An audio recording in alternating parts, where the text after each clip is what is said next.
দুনিয়ার মুসলমান মোল্লা মুন্সি বয়ান করে সুদের ব্যবসা ছাড়ো না, ঘুষের ব্যবসা ছাড়ো না রে বাবা।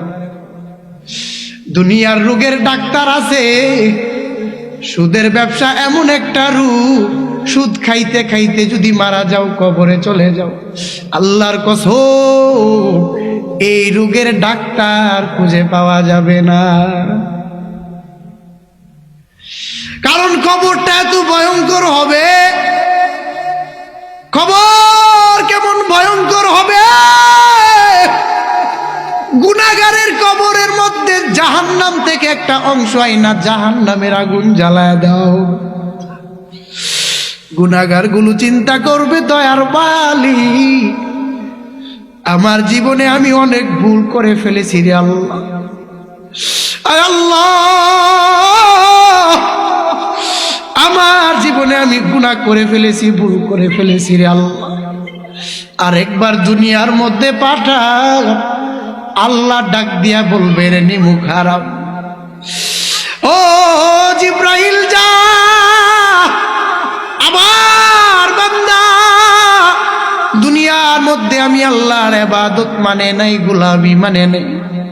জিব্রাইল যাও, একজন ফেরেশতা পাঠায়া দাও, এমন একটা ফেরেশতা পাঠাইবা যেই ফেরেশতা কবরের মধ্যে ঢোকার পরে এমন একজন গজবের ফেরেশতা আল্লাহ দিবেন, যেই ফেরেশতা চোখেও দেখে না, কানে শুনে না। এ ফেরেশতা গুনাহগারের কবরের মধ্যে শাস্তি দিতে শুরু করবে।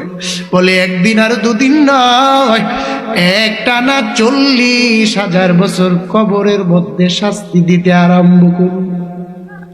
সহ্য করা সম্ভব?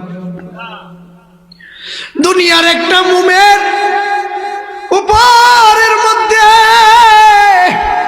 ও করিমগঞ্জ তালতলার মুসলমান, ঘরের ভিতরে গিয়া একটা মুমের উপরে হাতটা রাইখা দেই করে মুসলমান।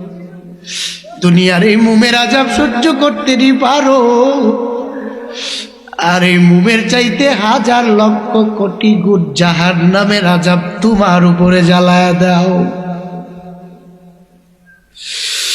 কেমন জাহান্নামের আযাব, কেমন কবরের আযাব!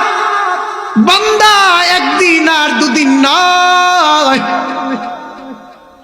মুহাদ্দিসিনে কেরাম বলেছেন, লিখেছেন, কিয়ামতের 1 ঘন্টা একদিন আগেও যে দুনিয়া থেকে বিদায় নিবে, এই ব্যক্তিটাকেও কবরের মধ্যে 40,000 বছর থাকতে হবে।